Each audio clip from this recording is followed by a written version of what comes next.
In this portion of Lesson 6.3, we are going to multiply the binomial radical expressions. We're going to take it back to when you first learned how to FOIL. We're going to do the FOIL.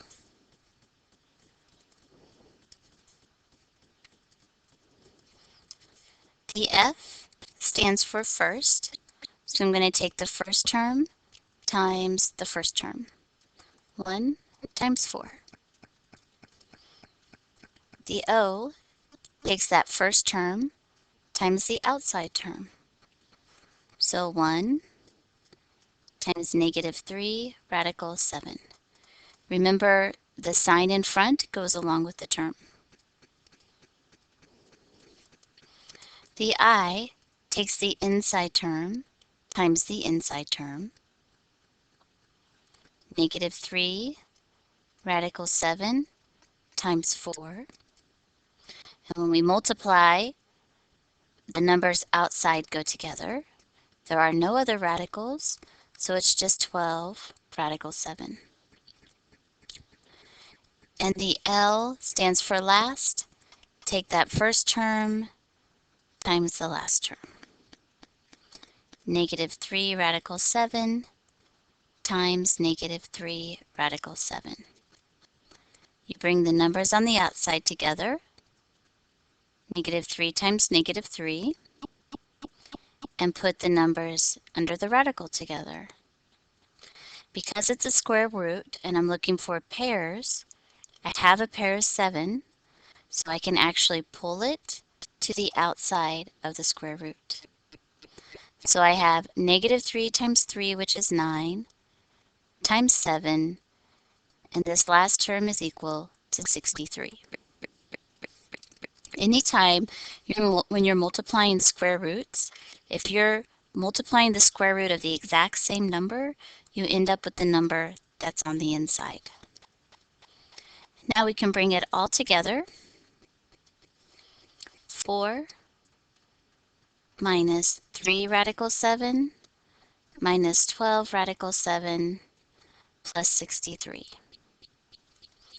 Combining like terms, I can add the 4 and the 63 together, which gives me 67, and then I can combine the two radicals. -15 radical 7. When we're working these problems, we will always be able to add together the last and the first term, and then you'll always be able to combine the middle two terms. All right, now you give it a try on number 7. Push pause while you do your work, and then when you're ready, check your answer. This is what my work looks like for foiling. The F, first term, I got 2. The O, I got -1 radical 10. The I, 8 radical 10. And the L, here again, when I multiplied, there was a pair of 10s, which came out of the square root sign, giving me -4 times 10. I can add the first and the last term, which gives me -38, and then I can add together the middle two terms, plus 7 square roots of 10. So let's look at this maybe in a different format. Number 8, square root of 2 plus the square root of 7 squared. I can rewrite this. Square root of 2 plus the square root of 7. If you have something squared, that means you have 2 of them. So here it is once, and here it is twice. And now we can go through the FOIL process to come up with our final answer.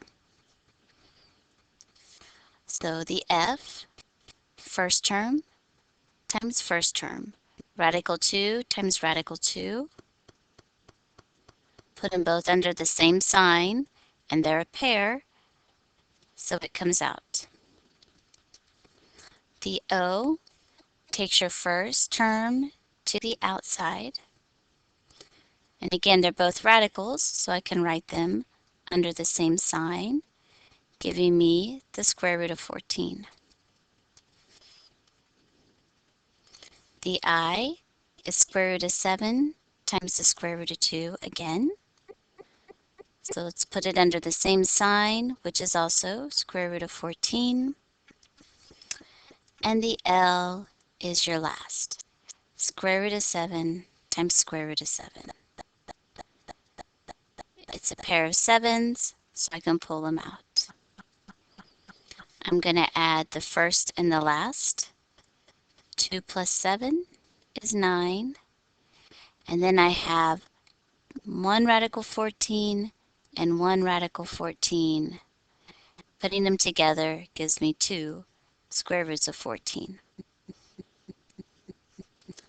And that concludes the multiplication part of lesson 6.3.